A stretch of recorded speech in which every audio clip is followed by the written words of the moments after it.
Abu Hurayra roziyallohu anhu payg'ambarimizdan shunday rivoyat qiladi. Payg'ambarimiz sollallohu alayhi vasallam shunday dedilar. Kecha, ya'ni tunda, kecha jinlardan bo'lgan bir ifrit mening oldimga namozimni buzish uchun keldi dedi. Yoki shunga o'xshagan so'zni aytdi payg'ambarimiz. Payg'ambarimiz davom etadilar, Alloh taolo uni tutib olishimga menga imkon berdi. Sizlar hammalaringiz tong ottirganlaringda uni ko'rishinglar uchun masjid devorlaridan birortasiga bir bog'lab qo'yishingni xohladim. Fazakartu qawla akhi Sulaymana Robbi habli mulkan la yanbaghi li ahadin min ba'di. Qala Rabbun faraddahu khasiyan. Bas birodarim Sulaymonning Parvardigorim o'zing menga o'zimdan keyin birontasi uchun muyassar bo'lmaydigan bir mulk davlat hadya etgan degan so'zini esladi, keyin qo'yib yubordi. Hadis nihoyasiga yetdi. Mana shu hadisdan olinadigan bir qancha xulosalar bor, inshaalloh suhbat qilamiz. Birinchidan, agar jin quvvati ziyoda bo'lsa, aziyatga yetkazishlikka qodir bo'lib qolgan bo'lsa, ifrit deyiladi. Bilasizlar, jin bu olovdan yaralgan Alloh taoloning mahluqotlari, ular siz bilan bizni ko'zimizga ko'rinmaydi, ular zaif bo'ladi. Mana shu quvvatga yetgani ifrit deb nomlanadi. Chunki mana Sulaymon alayhisalomning qissasiga murojaat qiladigan bo'lsak, Saba malikasi Bilqis Sulaymon alayhisalomning oldiga kelayotganida Sulaymon alayhisalom unga bir mo'jiza ko'rsatishlikni xohlab, ana shu Saba mamlakatidagi uni taxtini, malikani taxtini meni oldimga kim olib kelib beradi deb atrofida turgan ayonlariga aytdi. Shunda qala ifritun minal jin ana atika bihi qabla an taquma min maqamik va inni alayhi laqawiyyun amin dedi. Jinlar ham Sulaymon alayhisalomning xizmatida turgan. Shunda jinlardan bir pahlavon aytdi: "Men uni sen o'rningdan turishingdan ilgari senga keltirurman. Albatta men bunga qodir va ishonchlidirman" dedi. Ya'ni Baytul Maqdisda Sulaymon alayhisalom turgan bo'lsa, hozirgi kundagi Yaman hududida joylashgan mana shu Saba mamlakatini malikani taxtini necha ming kilometr? Maqom deganda bu oyatda sharhida keladi. Ittamanda boshlasa majlisini shu peshingacha o'tirgan deydi ayonlar. Mana shu 6 yoki 5 soat ichida olib kelib qo'yaman deyapti. Jinlardan bo'lgan kim? Ifrit. Mana shu quvvatga ega bo'lgan paytda ifrit deb nomlanadi. Ikkinchidan, bu hadisdan jangda tushgan asirni bir masjidga bog'lab qo'yish mumkin ekanligi tushuniladi. Chunki payg'ambarimiz ertalab tong otganda sizlar ko'rishinglar uchun ana shu jinni masjidning devoriga bog'lab qo'ymoqchi bo'ldim dedi. Mana sirat darslaridan o'qiganmiz, eshitganmiz. Sumomat ibn Usol Banu Hanifaning sayyidlaridan bo'lgan mana shu kishini musulmonlar asir qilib tutib kelganida payg'ambarimiz uni masjidni ustuniga bog'lab qo'ygan edi.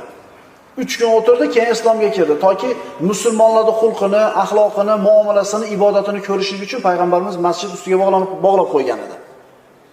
Demak, mana shu hadisdan masjidni ichiga, masjidning ustunimi, devorimidi, asrni bog'lab qo'yishlik mumkinligi tushuniladi.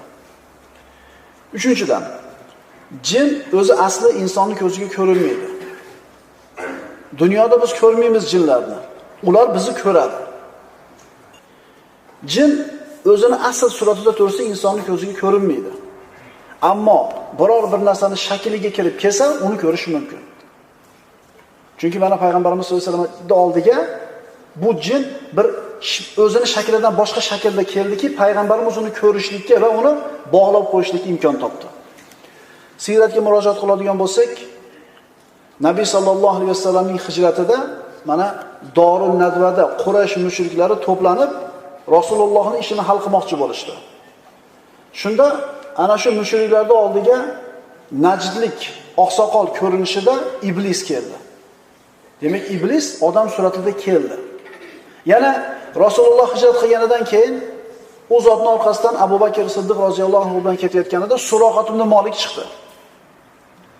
Mana shu Suroqat ibn Malikning suratida Quraysh Badr g'azotiga chiqib ketayotganida Kanona urug'idan xavotirda turib, agar chiqib ketsak Makkani tashlab qo'shin bilan Kanona urug'i kelib Makkaga hujum qilishi mumkin deb chiqaylikmi, chiqmaylikmi deb ikkilanib turgan paytda ana shu Kanona urug'idan bo'lgan Suroqat ibn Malikning ko'rinishida iblis yana keldi. Inni jarunakum, chiqaringlar, men sizlarga o'zim nima qilaman? Qabilam hujum qilmasligini men kafilligimga olaman deb turib, iblis Suroqat ibn Malik ko'rinishida ham keldi. Demak, jinlar toshmidi, hayvonmidi yoki bir insonmi ko'rinishiga kirishi mumkin ekan. Faqat shundagina inson uni ko'rishligi mumkin. Asl o'zini holatida bo'ladigan bo'lsa, biz bilan bizni ko'zimizga ko'rinmaydi. Shuning uchun payg'ambarimiz ertalab ko'rishlari uchun uni masjidga bog'lab qo'yishni xohladim dedi. Ifrit o'zini shaklidan boshqa shaklga kirganligi uchun payg'ambarimiz uni ushlashlikka imkon topdi. 6-dan. Namoz buyuk ibodat. Ayni mana shu ulug' ibodatni iblis buzish uchun keldi. Chunki bandani Allohga eng yaqin qiladigan ibodat bu namoz. Allohga eng yaqin bo'lgan holati sajda qilgan holati. Mana shu namozni buzishlik uchun keldi. 7-dan.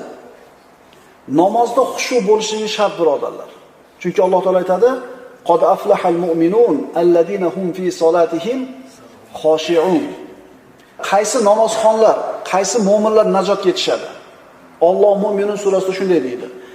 Dar haqiqat namozlarida qo'rquv va umid bilan bo'yin eguvchi mu'minlar najot topdilar. Mana shu xushu degani qo'rqib turish Allohning azobidan hamda umid qilish rahmatidan. Mana shu narsani his qilishlik kerak. Agar bir odam o'limga hukm qilingan bo'lsa, faraz qiling. Namoz o'qigan bo'lsa ham hayotida, namoz o'qimagan bo'lsa ham umuman bir 10 minutdan keyin qatl qilinishi aniq bo'lsa, 2 rakat namoz o'qib ol deb unga muhlat berilsa, qanaqa namoz bo'ladi bu namoz? Haqiqiy xushuli namoz bo'ladi. Qo'rquv ham bor. Allohning oldiga borsa azobga qolishlikdan. Hamda nima bor yana? Rahmatidan umid ham bor. Namozda xushu bo'lishligi shart. Birodarlar, rubba qoimin laysa lahu min qiyamihi illa sahar degan payg'ambarimiz sollallohu alayhi vasallam. Mana siz bilan biz ustimizda haq bo'lib qolmasin. Shunday bir namozxonlar bor dedi payg'ambarimiz. Ularni namozdan topgan narsasi bedorlik. Uyqudan qolgani xolos. Boshqa foyda yo'q ularga. Shuning uchun mana buni bu yerda o'qigan namozlarimiz va avvalgi namozlarimizni ham xushu bilan o'qishligimiz kerak. Qo'rqu ehtimol oxirgi namozdir bu. Qayoqdan bilasiz? 8-dan Alloh taolo har narsaga qodir. Chunki insonni ko'ziga ko'rinmaydigan jin toifasidan bo'lgan bittasini inson bolasiga tutib olishligiga imkon berdi. Jinni tutib berdi. Alloh qodir. 9-dan haqiqiy birodarlik birodarlar iymoniy, e'tiqodiy, diniy birodarlik bo'ladi. Innamal mu'minuna ikhwa. Albatta mu'minlar aka-ukadir. Bir tug'ishgan aka-ukaday bo'lishligi kerak. Otasi bir, onasi bir. Endi agar aka-uka bitta ota-onaning bolasi bo'lsa-yu, bittasi kufrni tanlagan bo'lsa, bittasi iymonni tanlagan bo'lsa, bular aka-uka emas. Musulmon odam uchun iymoniy birodarlik, iymoniy aloqa boyagi qondoshlik urug'idan ko'ra ustunroq turadi. Ha, albatta qarindoshlar musulmon bo'lsa, boshqalardan yaqinroq bo'ladi, ammo e'tiqod birinchi o'rinda bo'lishi kerak. Chunki Nuh alayhisalomning o'g'li kemaga chiqmasdan cho'kib ketdi. Alloh taolo seni oilangni saqlab beraman degan edi. Nuh alayhisalom duo qildi, Parvardigor, ona o'g'lim meni oilamdan edi. Sen saqlab beraman oilangda va'da bergan eding. Seni va'dang haq edi deb so'raganida Alloh taolo u seni ahli emas dedi. Ya'ni seni bola emas u dedi. Pushti kamaridan bo'lgan, ammo e'tiqodi bir bo'lmaganligi uchun bolasi emas u. Shuning uchun arzimagan 3-4 dunyoni chaqasi deb boshqa bir dinlarga kirib ketayotgan, zalolat yo'llariga kirib ketayotgan odamlar agar shu yo'ldan qaytmasa, bu odam bizni akamiz, ukamiz emas. Iymoniy birodarlik hamma birodarlikning ustida turadi. Shuning uchun Sulaymon alayhisalom qancha ming yil avval yashagan bo'lsa ham, payg'ambarimiz birodarim Sulaymonni duosi esimga tushdi deyapti. E'tibor beraylik.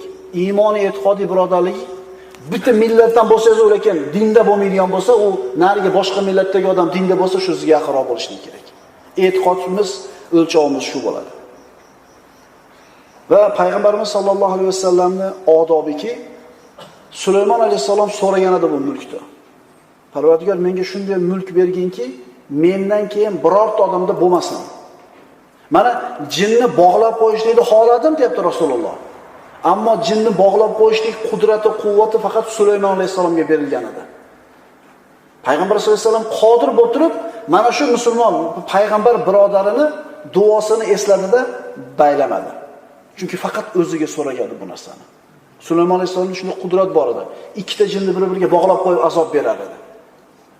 Bu imkoniyatni payg'ambarimiz nima qilmadi?